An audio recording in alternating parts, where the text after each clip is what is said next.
Ao que parece, a noite seria realmente longa. Concluí ao virar o último cabalito de tequila de hoje.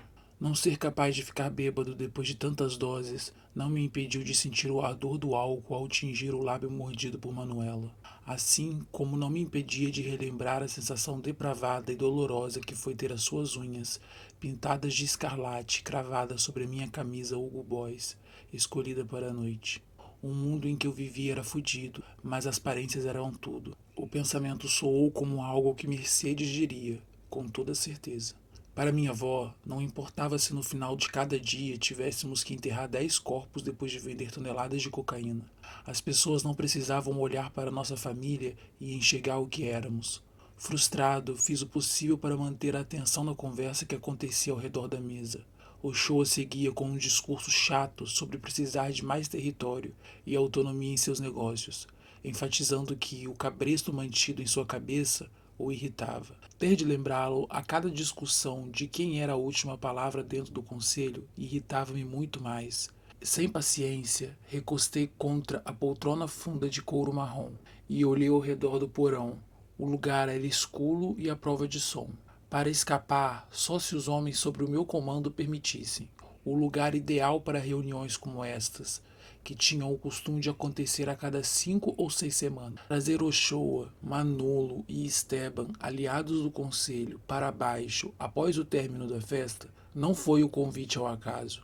Havia uma boa razão, talvez até mais do que uma, porque, além de estar prestes a compartilhar a lamentável partida de Jimenez com eles, eu esperava decifrar as expressões em seus rostos quando eu os informasse.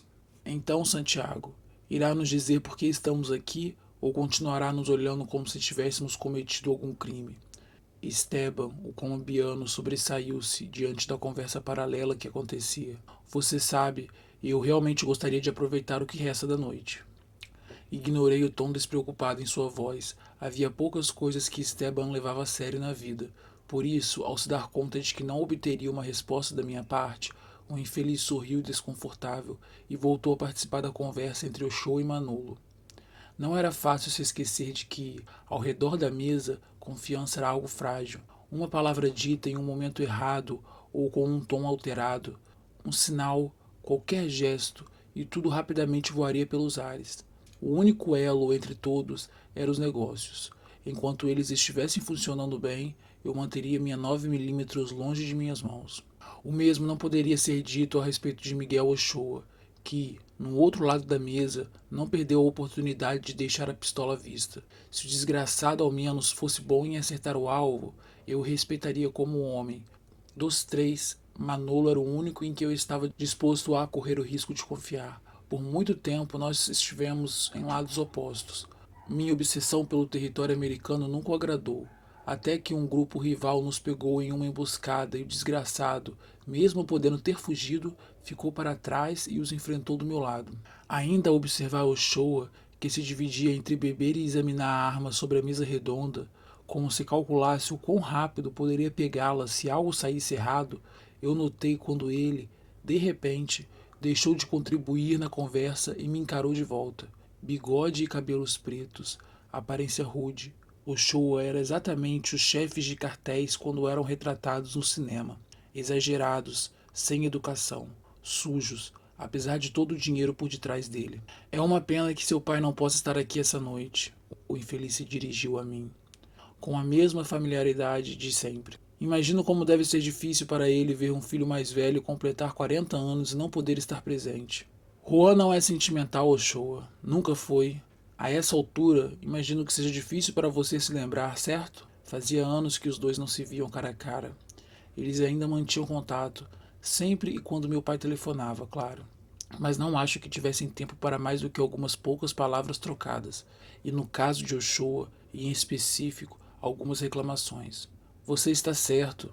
Meu compadre sempre foi focado nos negócios. Sua querida mãe, que Deus a tenha, nunca soube lidar muito bem com esse seu lado. Acenei de forma seca, porque a verdade é que minha mãe não foi uma mulher presente em nossas vidas. Sua perda não me doeu como doeu a de Celeste. Não chegou perto de fazer qualquer estrago em meu interior, assim como não fez em meu pai. Se eu fosse você, eu não me pressionaria essa noite, declarei, sucinto, fazendo com que o miserável sorrisse sem graça. revelando o dente de ouro enquanto se esforçava em sair por cima. Por que não diz logo por que estamos aqui? Se não é para discutirmos sobre negócios. Oshô levantou a voz com a curiosidade refletida em seu rosto suado. Aparentemente, Manolo era o único sem quaisquer preocupações. De tempos em tempos, ele sorria ao ver o nervosismo dos dois outros homens. Eu sempre acharia graça se estivesse na posição de espectador, mas havia muito com que lidar no momento. Filho, Oshô me chamou. Diferente de Esteban, ele não aceitava ser ignorado. Quantas vezes já pedi para que não me chame dessa forma, porra? Eu sou seu padrinho. Você me deve respeito. Sorri áspero. Eu não te devo nada, Oshô. Nem a você ou a qualquer pessoa dentro dessa sala. Falei com seu pai há alguns dias. Aposto que sim. Oshô parecia nutrir a ideia de que, se forçasse o suficiente, Juan voltaria atrás em sua decisão e o nomearia chefe de El Castilho. Algo que nunca aconteceria. Ele está preocupado com os negócios e eu também. Acendi um cigarro, tragando profundamente a fumaça e em seguida a liberando. Qualquer coisa para manter minhas mãos ocupadas. Você continua me empurrando, Ochoa. Avisei-o, caso ele ainda não tenha entendido a mensagem. E você, com suas malditas decisões, irá nos enfiar em uma guerra que... Que o quê? Perguntei alterado. Que não procuraram? Encarei-o. A partir do momento em que todos vocês se beneficiam com o lucro da minha cocaína, automaticamente deveriam se colocar ao meu lado, Shua. Na paz, mas principalmente na guerra. E se não pode me dar sua lealdade, basta dizer que nós resolvemos a situação agora. O Shua olhou para a Glock cromada sobre a mesa, e o olhar negro se estreitando. E apenas para que saiba, você não seria o primeiro problema com que eu lido essa noite. Com a revelação, eu consegui a atenção de todos dentro da sala, inclusive a dos soldados que não tinham estado comigo no escritório e que não faziam ideia a quem pertencia o corpo que, em breve, teriam de desaparecer. A presença deles na reunião não se dava por garantia à minha vida, e sim ao que havia por detrás da porta de ferro pesada e larga, que só podia ser ultrapassada com um código memorizado em meu cérebro. Cofres, dinheiros, armas e explosivos. Havia de tudo, a um passo da minha mão. Vamos lá, Santiago, Esteban falou agora nervoso. Que merda está tentando nos dizer? Não era da minha obrigação dar explicação do que fazia ou deixava de fazer em relação aos negócios. Mas, nesse caso, eu queria ser o único a informá-los. Jimenez era uma peça importante no jogo. Os clubes que ele enchia com suas doces meninas geravam lucro para os bolsos de todos nós. Fora que ele era um excelente repassador de informação. O maldito seria uma perda, mas não era insubstituível. Jimenez está morto, anunciei, fazendo crescer a tensão que até aquele momento fora rasa. Não para tanto, que cada homem fazendo a segurança do porão se mostrou pronto a atirar caso fosse necessário. A notícia estará em todos os jornais amanhã. E seria uma reportagem em tanto, se fôssemos levar em conta a atenção especial que a imprensa dava a tudo o que tinha ligação com El Senhor de la Guerra, cuja identidade era conhecida por pouquíssimas pessoas. E assim como não puderam fazer com meu pai no passado, os federais hoje não tinham como provar quem era o homem por detrás das toneladas de ouro branco, atravessando diariamente a fronteira do México com os Estados Unidos. Por quê? Esteban perguntou. Porque ele me traiu, respondi analisando a reação de cada um deles. Manolo sorriu, assentindo, sem realmente se importar. Esteban assobiou, mas não me fez outras perguntas. Ochoa foi o único a me encarar dentro dos olhos, sem piscar ou se mover. Mas não se preocupem, quem o encontrar pela manhã saberá exatamente por que o rato traidor foi morto. Você é um louco filho da puta, Ochoa grunhiu ao se levantar furioso. Não percebe que irá destruir a todos se continuar agindo como se fosse a porra de um rei? Mas eu sou a porra de um rei, levantei sobrepondo-me. E se você ainda tem acesso a uma parte do meu país, é porque eu permito, Ochoa. Tenho sido benevolente até agora para suas falhas, mas a minha paciência está acabando, caralho. Engolindo de uma só vez o líquido que lhe fora servido antes. Ochoa, por sua vez, encarou-me com ainda mais fervor, revelando algo que eu sempre suspeitei. Eu era a pedra em seu caminho. Fui no passado e continuaria sendo por um longo tempo.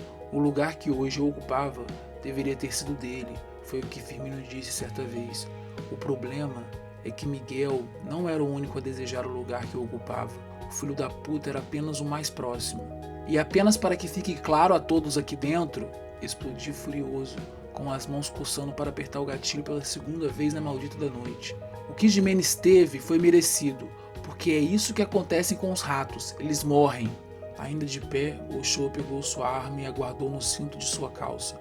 As narinas largas estavam dilatadas e os olhos vermelhos. O infeliz parecia a um passo de explodir. Você não é invencível, Santiago. Seu pai cometeu um erro ao deixar que acreditasse o contrário. Dando-me as costas, ele se deteve em frente a James, que fazia o guarda da única saída rápida do porão e que não fez nada para facilitar a passagem de Oxô, que quando entendeu o que acontecia, olhou para trás enfurecido. Deixe-o ir, James, ordenei com prazer. Miguel sabe que não está pronto para essa briga ainda. Seu olhar travou no meu, e em seguida ele tomou seu caminho, as pernas curtas do infeliz andando rapidamente até a escadaria. Não demorei a dispensar os outros homens. Manolo ainda ficou para trás, perguntando a respeito do belo presente que eu havia recebido, mas Manuela não era um assunto do qual eu queria tratar, não quando ainda não tinha sido capaz de decidir o que fazer com a infeliz. Sozinho, eu me sentei na poltrona e recostei o corpo rígido.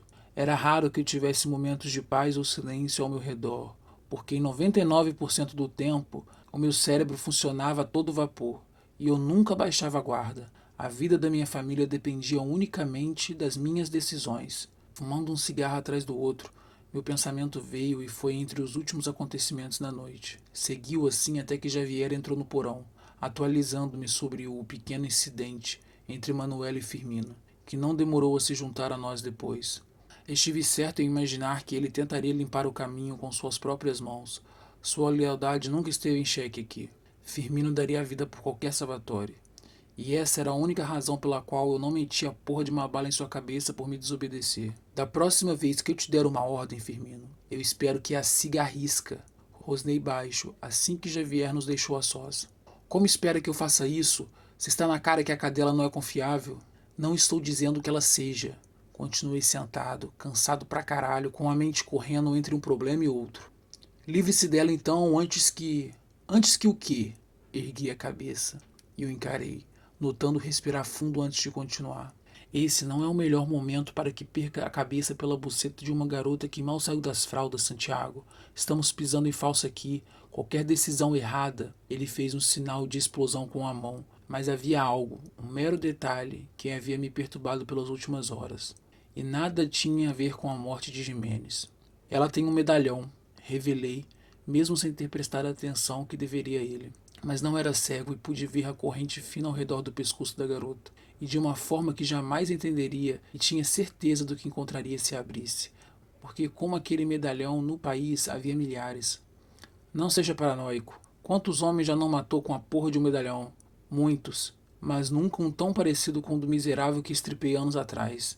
E tem mais. Digamos que fosse o mesmo medalhão, o que não estou dizendo que seja. Isso daria a você apenas outro motivo para que ela seja morta antes do amanhecer.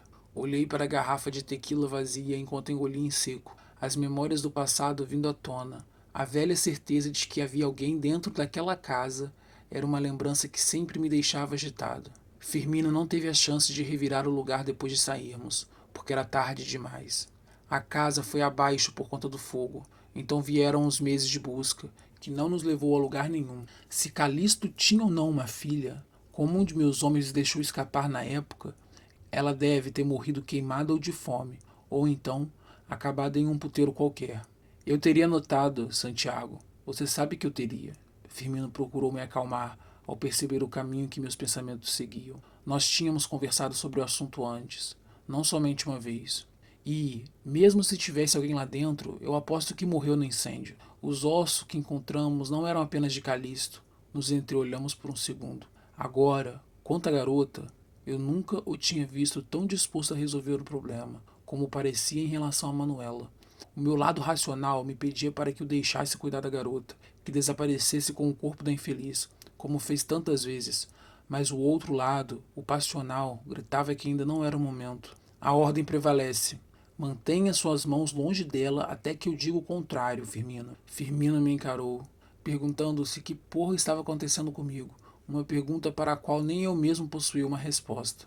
Provavelmente, a pedido de Firmino, que saiu contrariado do porão, duas das meninas de Jimenez desceram as escadas com a única intenção de salvar a minha noite. A ideia de rechaçá-las passou pela minha cabeça, não vou negar, mas desapareceu quando a morena começou a se despir. ficando completamente nua diante dos meus olhos. Cintura fina, quadril largo, bom para bater, e seios que mal caberiam dentro das minhas mãos, e elas eram grandes. Acenei para que se aproximassem enquanto assistia sua colega ficar nua, e com uma única pegada em sua nuca eu as fiz ajoelhar entre as minhas pernas. Os dedos com as unhas longas e afiadas desafivelaram o cinto da calça ajustado em minhas coxas, dando a ela a visão exata da espessura do meu pau. Ergui o quadril para facilitar que ela a descesse pelas minhas pernas, o que fez a putinha sorrir em antecipação e envolver a mão ao redor do membro duro. Latejei em resposta, e comigo ainda no controle, eu a forcei até que sua boca estivesse sobre o meu pau, os lábios arreganhados enquanto ela sugava com dificuldade a cabeça larga. Molhando-a primeiro, para que em seguida tentasse engolir cada centímetro da ereção, ouvi engasgar-se e fechei os olhos, fazendo a merda do trabalho ao foder a boca gulosa e experiente. Porra! Grunhi, abri os olhos com ferocidade, apenas para ver a loira se masturbar com a cena, sentada de pernas abertas sobre a mesa de centro. Inclinei-me para a frente e a puxei, beijando-a na boca, mesmo sabendo que se tratava de uma puta. Não tinha frescura comigo, e eu gostava que fosse assim com elas, safadas, dispostas a tudo. Gozei forte, querendo extravasar o tesão bruto que sentia desde o instante em que tive o gosto da boca daquela ninfeta de olhos famintos, despejando todo o sêmen em jatos grossos na garganta da cadela, enquanto a mão emaranhada em seu cabelo a mantinha imóvel. Somente quando a safada se viu livre do meu pau, foi que ela tomou fôlego e lambeu os resquícios de gozo em meio às lágrimas que caíam de seus olhos. Ainda respirando duro e ofegante pra caralho, eu as vi se beijarem e compartilharem o gosto de sêmen entre elas. Sorri de forma áspera ao me dar conta que o desejo que sentia não fora saciado, e deitei a cabeça contra o recosto da poltrona, exausto, mas com um único pensamento em mente: a infeliz da garota. E o quanto eu gostaria que tivesse sido a boca apertada dela ao redor do meu pau essa noite. Se você gosta de literatura e de romance e amou este vídeo, clique no ícone de curtir abaixo e compartilhe o vídeo em sua rede social. Se você deseja ser notificado de outros vídeos de audioleitura, clique em se inscrever e depois no ícone de campainha. Até o próximo capítulo.